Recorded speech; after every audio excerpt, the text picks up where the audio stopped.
नमस्कार। आपका health and medicine channel में स्वागत है। आज मैं आपको मैनकाइंड, मनुष्य जाति और वो धरती पर क्यों आई, उसका मकसद क्या है। भाई जमीन पर जब जब सबका निर्माण हुआ, सब लोग भेजे गए, उत्पत्ति हुई, तो मनुष्य एक ऐसी प्राणी है जिसमें निर्णायक शक्ति होती है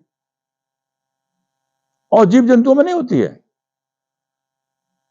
इसकी जो पैदाइश है, highest category of the creation मनुष्य की है, पर फिर भी इतना सुपीरियर क्वालिटी होने के बाद भी इसका बिहेवियर देखो तो कभी कभी तो मनुष्य जाति में और जीव जंतु जातियों हर एक में खराब हो जाता है। बड़े बड़े युद्ध, बड़े बड़े राजा एक दूसरे को मारपीट करते हैं। भाई भगवान ने हमको यहां भेजा है, go and enjoy the life, pleasure, और एंजॉय करने के लिए उसको, जैसे कोई माँ बाप अपने बेटे को मार्केट में भेजते हैं, मॉल में भेजते हैं या पिक्चर देखने भेजते हैं, तो उसको पेमेंट दे देते हैं, लिया बेटे पापा मुझे और दे, तो और दे देते हैं। इसलिए सब कंप्यूटराइज से काम का पक्का होने के बाद मनुष्य को भूमि पर भेजा। जो उसने मांगा वो मिला। उसे दुनिया को देखने के लिए आंख मिली, सब बात सुनने के लिए कान मिले, कोई गंदा है कोई या खुशबूदार है सूंघने के लिए नाक मिली, और जो चीज पसंद है उसे खाने के लिए मिली, और एक उसका अपोजिशन वो भी मिला, मेल फीमेल ही मिला similarly to enjoy the life. अरे भगवान ने हमें यहां भेजा, स्वर्ग दिया, तुम दूसरे मनुष्य से क्यों लड़े।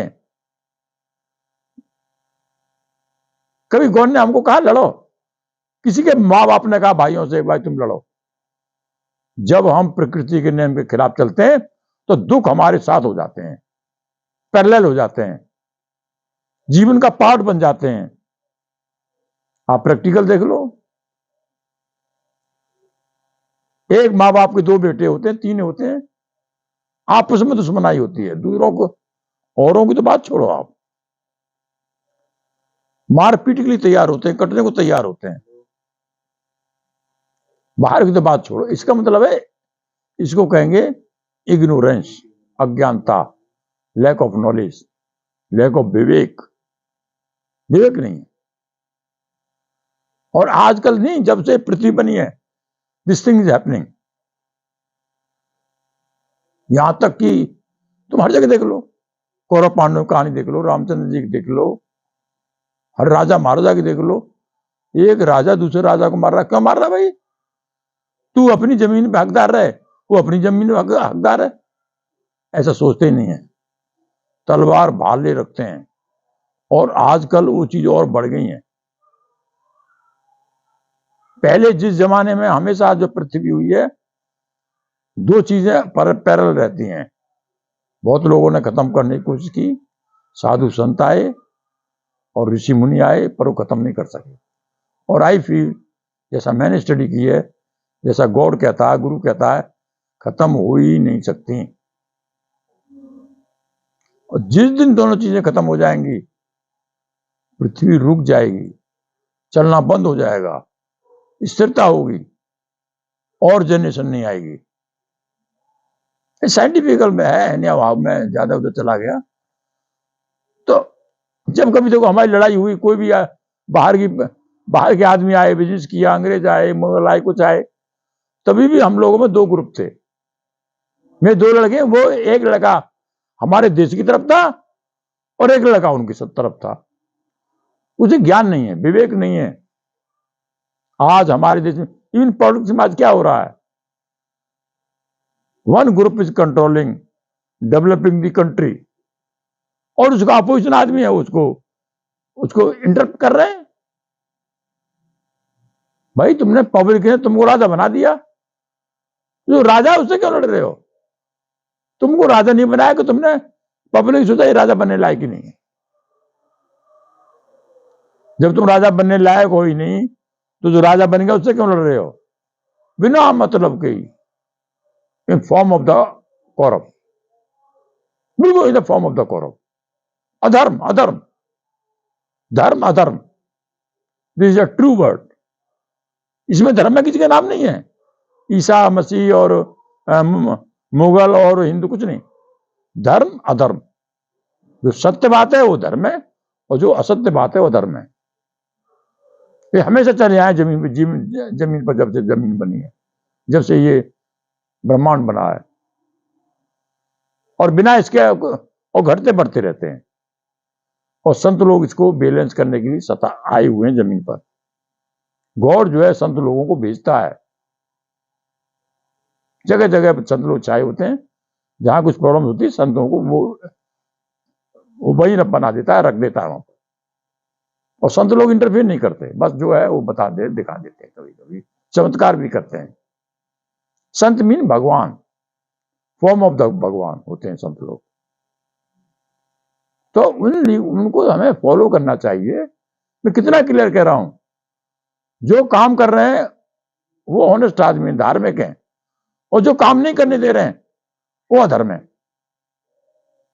कोई भी काम कर लो उसमें टांग अड़ाएंगे, इंटरप्शन करेंगे। मैंने देखा आज भी तो अपने देश में, भारतवर्ष में, कंट्री में आप पॉलिटिक्स देख लीजिए, कोई चीज हो बुरा बोलना, क्यों भाई? Give chance to king to the work.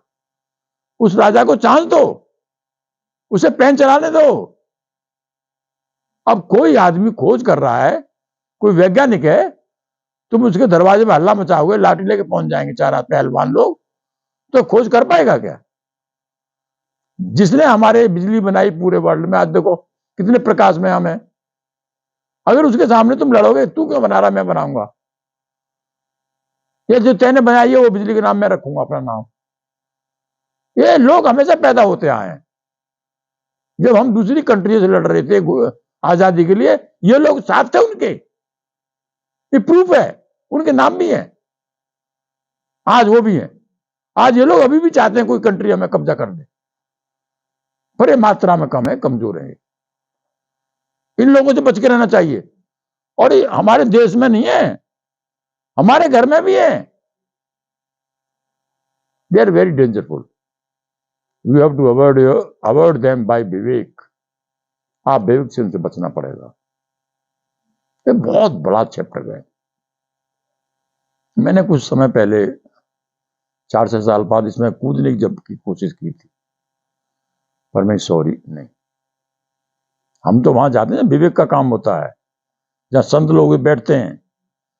कोई कहता जी मैं 85 वर्ष का हो गया, अभी मैं 20 साल और जीना चाहता हूं, हम दिमाग वहां लगाते हैं। बहुत अच्छा सवाल है, इसके लिए हम क्या करें? जो 85 वर्ष का हो गया 20 साल और जीना चाहता है, और जो 90 वर्ष का वो 20 साल और जीना चाहता है। 1-10 में तो आदमी देखने को मिलता ही नहीं है भारतवर्ष में, और होता होगा तो उसके वो मतलब है कि नॉट फेमस। लोग देखने जाएंगे उसको 1 से 10 वर्ष के एक आदमी को। तो कोई आदमी ड्यूटी नहीं करता है, अपना स्वार्थ देखते हैं, और इसका परिणाम होता है दुख, भोगते हैं, यही भोगते हैं। तो मैं तो कहूंगा there are two things, good and bad. It is your choice कि क्यों, कौन चीज आपको पसंद करनी है, अच्छा है बुरा, उसी तरह से आपको मिलेगा, और कुछ नहीं है, आपको उसी तरह से मिलेगा। आपको इन चीजों का ध्यान रहना चाहिए। और मैं आज एक्सरसाइज नहीं बताऊंगा, मैं यहीं का इसका विराम दूंगा, और अगली बार फिर मिलेंगे इसी के साथ।